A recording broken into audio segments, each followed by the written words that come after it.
Gareth Southgate has resigned as the England manager. Your initial thoughts on that? I'm surprised it came so quick, Bernard. Yeah, I thought he was going to take a little bit of time about it, but like the body language, and understandably, you've just lost a major final, on Sunday night from him. But he looked like a beaten man, didn't he? He just looked like, I've had enough of this. I don't need, I can't take any more of this between losing finals and the stick he's got. I mean, I know the English fans, I don't want to damn them all with the same, tar them all with the same brush. But I know there's a bit of an element there, but getting beer glasses thrown at you by your own fans at a major tournament, like that can't be nice. Yeah, exactly. I know, and as the tournament went on, there was an element of told you so and sticking it to them when they got to the final, and then losing again. He obviously knew that it was going to come to his door, and he would be the man, that he didn't get the best out of the players, and I think how far he's taken them, how far he's taken the whole sort of English national sort of system. He's done so much, but I think the die was cast, judging by the mood, that coming from him after the match on Sunday night. Yeah, he's released a statement, as you would expect. It's a lengthy statement as well. He says, "As a proud Englishman, it's been an honour of my life to play for England and also manage England. It has meant everything to me, and it's one I've given my all to." He also went on to say he had the privilege of leading a remarkable bunch of players in 102 games. The squad we took to Germany was full of exciting young talent, and they will win the trophy we all dreamed of. Ann-Marie, if you look at his legacy, I suppose, the World Cup that he had initially, they got to the semi-finals, and we know what happened at the last two Euros finals. How would you kind of assess the job he's done? I think it's hard to argue that he hasn't done a great job, Bernard, when you look at where English football was when he took over, and he wasn't particularly, he wasn't the favourite for the job, and he wasn't particularly popular with the fans when he took over. But in terms of changing mentality around major tournaments, in terms of navigating major tournaments, he has done a great job. It has to be pointed out that he also seems to get the rub of the green when it comes to decent draws and things like that for England, particularly in this Euros. But yeah, he's done a great job. They have changed their mentality when it comes to things like penalty shootouts. I think that was evident in this tournament. But as Tommy says, really, who can blame him when you look at the abuse he was getting earlier in the tournament?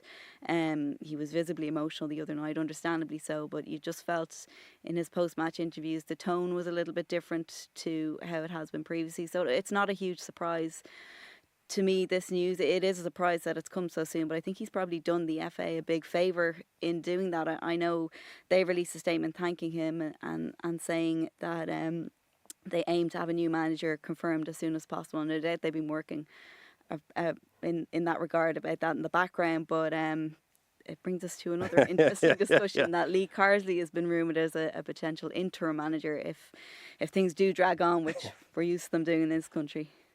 Tommy, what do you make of that? Because, of course, England's next game is in the Nations League. It's at the Aviva Stadium. It's in Dublin. It's against the Republic of Ireland. What next for England? And do you see a possibility that the man in the England dugout is the man who was, for a long time, the front runner and the hot favourite for the Ireland job, Lee Carsley, come September?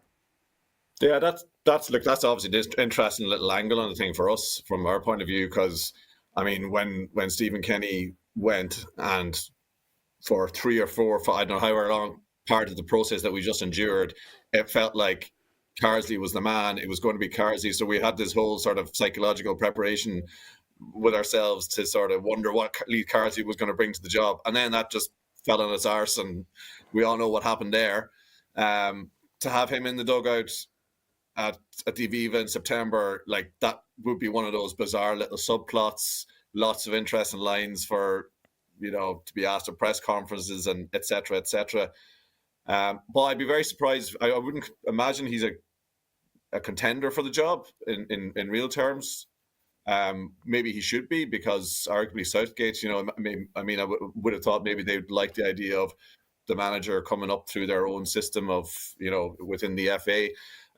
But I think there's a sense now from England that they now, like Southgate is sort of, the job he's done, like as Ann-Marie talks about changing the culture and all that sort of, like he was a very kind of, he was kind of like a PowerPoint sort of, business style manager. I think he probably did things by consensus, sat down and had like a really constructive meeting where we all take each other's views, and then we make some action points, and we come up and then we act, like a sort of guy, be really good running a sort of small to medium enterprise, like, and I think that brought them a long way for creating a good culture. But they're clearly, the feeling now, and I was like watching the BBC coverage right after the final whistle, and they were like, okay, thanks Gareth, but we need something more now. We need a bit of something, like, not necessarily box office, but a manager who's able to harness the sort of talent that they have, that everybody goes on about, in the right way.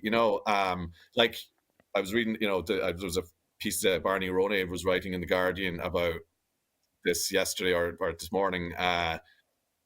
What they need to do now is just go and get Klopp. Go and do whatever they need to do to get Klopp. And can you imagine if the FA were able to get Jurgen Klopp in with that England team, with the players that they have? And because the feeling, again, go back to what the BBC pundits were saying, it was like, we need to be on the front foot. We need to be a team that is going into these games against major oppositions and going toe to toe, and not playing, like, if you look at like the stats, when it comes to England playing the big teams in these major finals, the reason they lose the games, and they are always fine margins, is because they can't keep the ball. They can't get the possession that the likes of Croatia did in the World Cup, Italy in the final a couple of years ago, and Spain obviously the last night. That there's something in those games that they sort of end up on the back foot, and I don't know whether that comes back to people blame Southgate's mentality and the way he's setting the team up, that they were naturally that was their sort of way, that they only started playing when they went behind in this tournament as well. So I think the feeling seems to be that they want a manager who's going to take this England team and make them a front foot team, make them a team, and maybe dispense a bit with the Southgate sort of, the famous handbrake that every accused Southgate of having. Yeah, Klopp for England, that certainly would be interesting.